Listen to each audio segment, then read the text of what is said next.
aí, gente? Tudo bem com vocês? Tudo ótimo. Sejam bem-vindos a mais um The Deep Dive. Oba!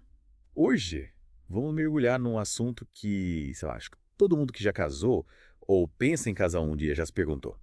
Como a gente enfrenta as crises no casamento sem perder a fé? É verdade. A gente recebeu um material super bacana de um ouvinte nosso, cheio de histórias e dicas, e vamos dar uma olhada nisso tudo juntos, tá? É isso aí.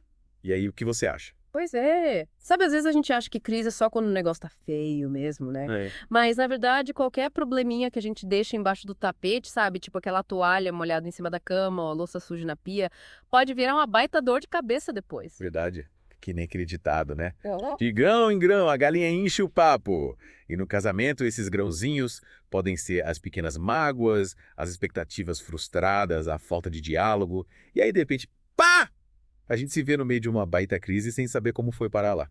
É mesmo. E o material que a gente recebeu, sabe que ele destaca. E muitas vezes a gente fica tão focado nos grandes problemas, tipo grana curta, doença na família, que esquece de cuidar das pequenas coisas do dia a dia. Sei. É como se a gente estivesse construindo um castelo de areia e de repente vem uma onda e leva tudo embora. Puxa, que imagem forte. E aí, nesse momento de caos, quando a gente sente que está perdendo o chão, a fé pode ser a nossa âncora. Sem dúvida. O material cita aquele versículo lindo do Salmo 46.1 que diz: Deus é o nosso refúgio e fortaleza, socorro bem presente na tribulação. É como se ele estivesse ali de braços abertos, pronto para nos acolher e nos dar força para enfrentar a tempestade. É verdade. E sabe o que me chamou a atenção? O quê? O material conta a história de um casal que estava passando por um momento difícil, com o marido desempregado, a grana curta e tudo mais. Eles estavam super desanimados, sabe? Mas aí eles começaram a orar juntos, a colocar as preocupações nas mãos de Deus. E sabe o que aconteceu? A situação não mudou num passe de mágica, mas eles encontraram uma paz interior, uma força que vinha da fé, que os ajudou a enfrentar os desafios com mais coragem e esperança. Nossa, que legal. Isso mostra que a fé não é um botão mágico que resolve todos os problemas, né? Saca? Mas ela nos dá a força, a sabedoria, a serenidade para lidar com as dificuldades da vida, inclusive no casamento. Exatamente. É como se a gente ganhasse uma bússola que nos guia no meio da neblina, sabe? A gente pode até não enxergar o caminho todo, mas a gente sabe que tem alguém maior que a gente nos guiando, nos protegendo. Que bonito. E você sabe que no material tem várias dicas práticas de como usar a fé para superar as crises no casamento, né? Uma delas é orar juntos. E não é só rezar por rezar, não, viu? É abrir o coração para Deus, compartilhar as angústias, os medos, as alegrias. É isso aí. Como se a gente estivesse criando um canal direto com Deus, sabe? E o mais legal é que, quando a gente ora junto com o nosso parceiro, a gente fortalece a conexão entre a gente se une na fé, na busca por uma solução para os problemas. É como se a gente estivesse construindo uma ponte entre nós e Deus, né? Uma ponte de amor, de fé, de esperança. E sabe, além de orar juntos, o material também destaca a importância do diálogo. Ah, o diálogo. Essa é a chave para qualquer relacionamento dar certo, né? Se a gente não conversa, a gente não se entende.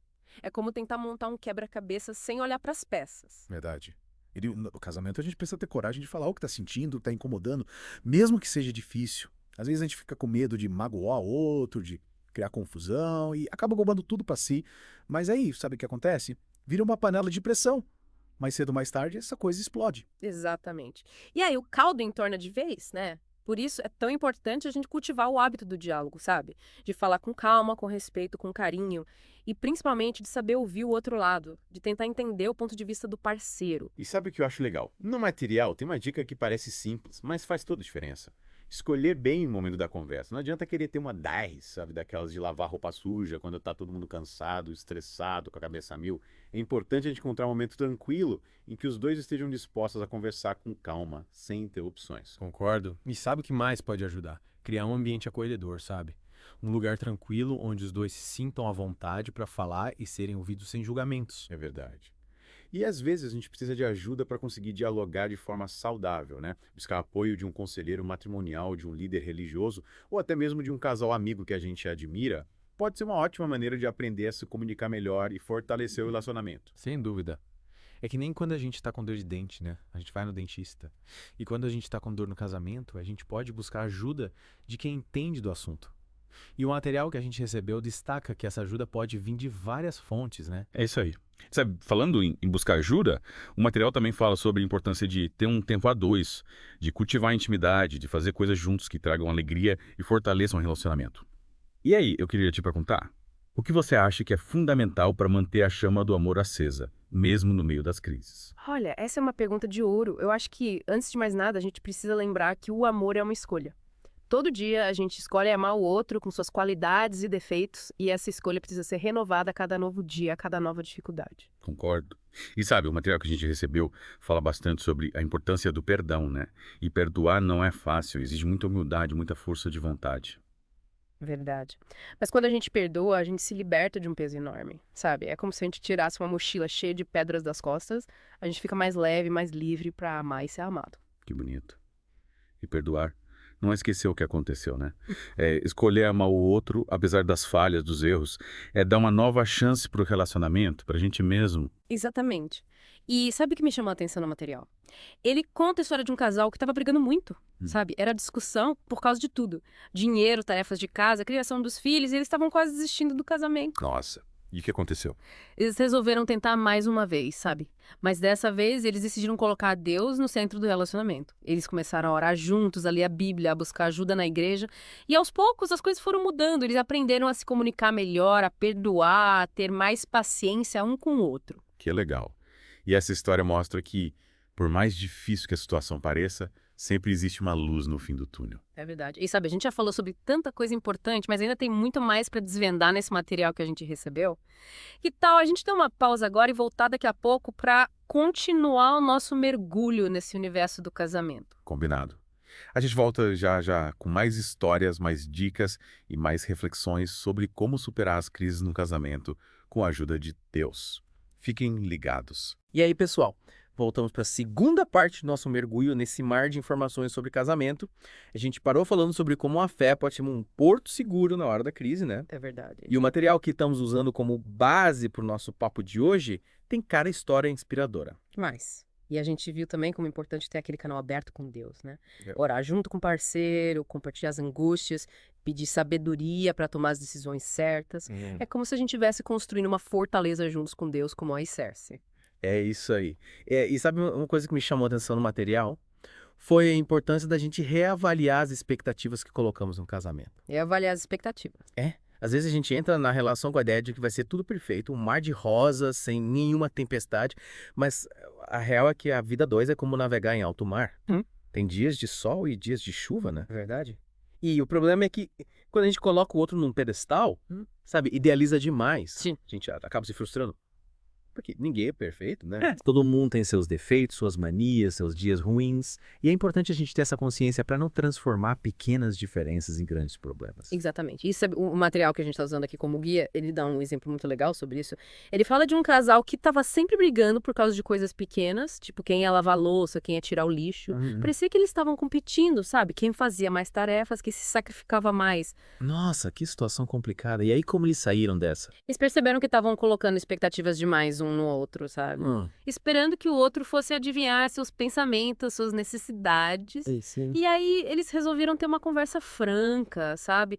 Daquelas de abrir o jogo, falar o que estava incomodando, que a cada um esperava do outro. E essa conversa ajudou. Demais. Eles começaram a se entender melhor, a dividir as tarefas de forma mais justa, a ter mais paciência um com o outro. E sabe, o material destaca que essa mudança de atitude só foi possível porque eles estavam dispostos a abrir mão do egoísmo, sabe? A colocar o bem-estar da relação acima das suas próprias vontades.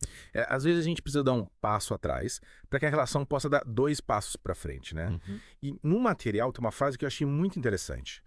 Amar não é olhar um para o outro, mas olhar juntos na mesma direção. Que bonito. É isso mesmo. Num casamento a gente precisa remar pro mesmo lado, sabe? Ter objetivos em comum, sonhos que a gente constrói junto. E quando a gente tem essa sintonia, as crises se tornam mais fáceis de superar. Porque a gente sabe que tem alguém ali do nosso lado remando junto com a gente. Sem dúvida. E sabe, além de ter essa visão compartilhada do futuro, o material também destaca a importância de cultivar a amizade dentro do casamento. Isso é fundamental. A gente precisa ser amigo do nosso parceiro, sabe? Gostar de estar junto, de conversar, de dar risada, de compartilhar as coisas boas e ruins da vida. Porque, no fim das contas, é a amizade que sustenta o relacionamento, que faz com que a gente queira estar perto do outro, mesmo quando as coisas não estão fáceis. É como se a amizade fosse o tempero que dá sabor ao casamento, né? Isso. Que deixa a relação mais leve, mais divertida, mais gostosa de viver. E sabe, no material tem uma dica muito legal de como cultivar essa amizade no dia a dia. Reservar um tempo para fazer coisas juntos que vocês gostem. Adorei essa dica. E pode ser qualquer coisa, né? Ir ao cinema, fazer uma caminhada no parque, cozinhar juntos, jogar um jogo. Aham. O importante é ter esse momento de descontração, de conexão, de curtir a companhia um do outro. É como se a gente estivesse recarregando as baterias do relacionamento, né? E sabe, ele já falou sobre tanta coisa importante, mas ainda tem muito mais para desvendar nesse material. Que nós continuamos esse papo na terceira parte do nosso The Deep Dive. Combinado. A gente volta já já para falar mais sobre perdão, sobre intimidade, sobre como manter a chama do amor acesa mesmo depois de anos de casamento. Fiquem ligados. E aí, pessoal, de volta para o nosso The Deep Dive. Já conversamos sobre tanta coisa importante, né? Aprendemos sobre a importância de ter Deus como alicerce na relação de reavaliar as expectativas de cultivar a amizade. Mas agora eu quero saber, na prática, como a gente coloca tudo isso em ação. Boa pergunta. O material que a gente recebeu tem umas dicas bem legais para a gente sair da teoria e partir para a prática. E sabe o que me chamou a atenção? Foi a ênfase no perdão. Verdade, o perdão é um dos pilares de qualquer relacionamento, né? Principalmente no casamento, onde a gente convive tão intensamente com o outro, é normal que aconteçam desentendimentos, mágoas, decepções. E é aí que o perdão entra como um bálsamo, sabe? Para curar as feridas, para construir a confiança, para recomeçar. É como se o perdão fosse uma ponte que liga as duas margens de um rio, né? Duas pessoas que estavam separadas por um abismo de mágoa e ressentimento podem se reencontrar, se reconectar graças ao poder do perdão. Que lindo. É isso mesmo. E sabe, perdoar não é fácil, exige muita humildade, muita força de vontade. Mas é libertador. Quando a gente perdoa, a gente se liberta daquela carga pesada de raiva, de rancor, de amargura. A gente abre espaço no coração para que o amor volte a florescer. E perdoar não significa esquecer o que aconteceu, né? É escolher amar o outro apesar das falhas dos erros. É dar uma nova chance para o relacionamento para a gente mesma. Com certeza. E sabe, no material tem um trecho que me tocou bastante. Ele fala sobre a importância da gente pedir ajuda a Deus para conseguir perdoar. Porque às vezes a mágoa é tão profunda, a ferida, tão dolorida que a gente não consegue superar sozinho. É verdade. E Deus é especialista em curar corações feridos, né? Quando a gente entrega a nossa dor para Ele, a gente recebe em troca o bálsamo do seu amor, da sua misericórdia, da sua graça. E aí a gente consegue perdoar não por mérito nosso, mas pela força que vem dele. Que bonito. E sabe, além do perdão, o material também fala sobre a importância de cultivar intimidade no casamento. Eu não tô falando só de intimidade física, não viu? Tô falando de intimidade emocional, intelectual, espiritual. É aquela conexão profunda que faz com que a gente se sinta acolhido, amado, compreendido pelo outro. É como se a intimidade fosse a cola que mantém o casal unido, né? E para cultivar essa intimidade, a gente precisa se dedicar, né? Reservar tempo para conversar, para ouvir o outro, para compartilhar sons, medos, alegrias. É como regar uma plantinha, sabe? Se a gente não cuidar, não cuida, murcha, seca, morre. Verdade. E sabe, no material tem uma dica que eu achei bem legal para fortalecer a intimidade no casamento, é criar rituais a dois. Rituais a dois. Que interessante. Conta mais sobre isso. Pode ser qualquer coisa, sabe? Um jantar romântico toda sexta-feira, um café da manhã na cama no domingo, um filme juntinho no sofá.